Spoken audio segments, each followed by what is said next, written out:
Dans la Bible, on sait qu'il y a non seulement le monde visible dans lequel nous sommes, et qui est un monde passager,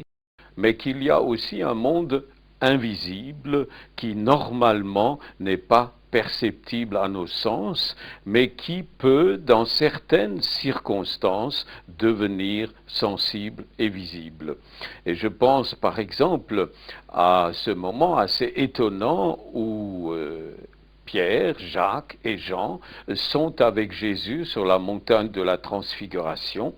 où d'abord Jésus semble être profondément changé puisque son vêtement devient blanc comme la neige, mais surtout une partie du monde invisible devient visible aux yeux de Pierre, de Jacques et de Jean, et ils voient effectivement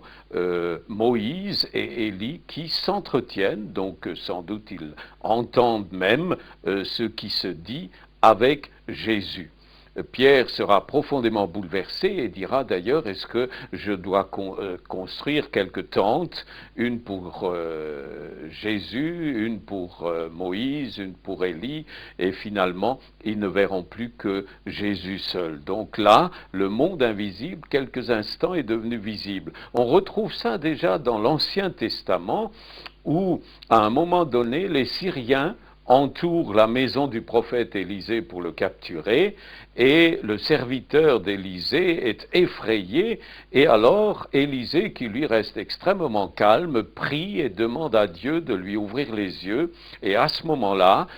tout à coup, ce serviteur voit que derrière les soldats syriens, il y a comme une sorte d'armée. En tous les cas, il y a là des milliers d'anges qui sont prêts à intervenir et qui interviendront d'ailleurs, mais d'une façon très belle, pour sauver Élisée. Voilà donc déjà deux exemples. Alors si on revient au Nouveau Testament, il y a le cas typique de Étienne, le premier martyr, le premier qui va donner sa vie pour Jésus, qui va être lapidé à Jérusalem, et au moment où les premières pierres commencent à tomber, il va s'écrier, je vois le ciel ouvert, donc c'est comme si tout à coup le monde invisible s'était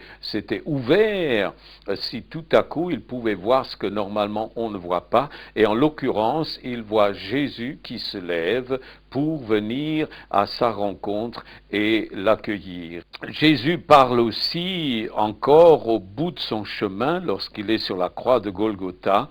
à un homme qui à côté de lui est crucifié et il est sur le point de mourir, et cet homme encore à la dernière minute se tourne vers Jésus et lui dit, souviens-toi de moi quand tu vas mourir. Et à ce moment-là, Jésus lui dit, eh ben, aujourd'hui, donc le même jour, maintenant, tout de suite, au moment de mourir, tu seras avec moi au paradis. Et l'apôtre Paul pourra écrire aux Philippiens, je préférerais mourir et être auprès de Jésus-Christ, ce qui serait le meilleur. Et il y a beaucoup d'autres textes dans le Nouveau Testament qui vont exactement dans le même sens.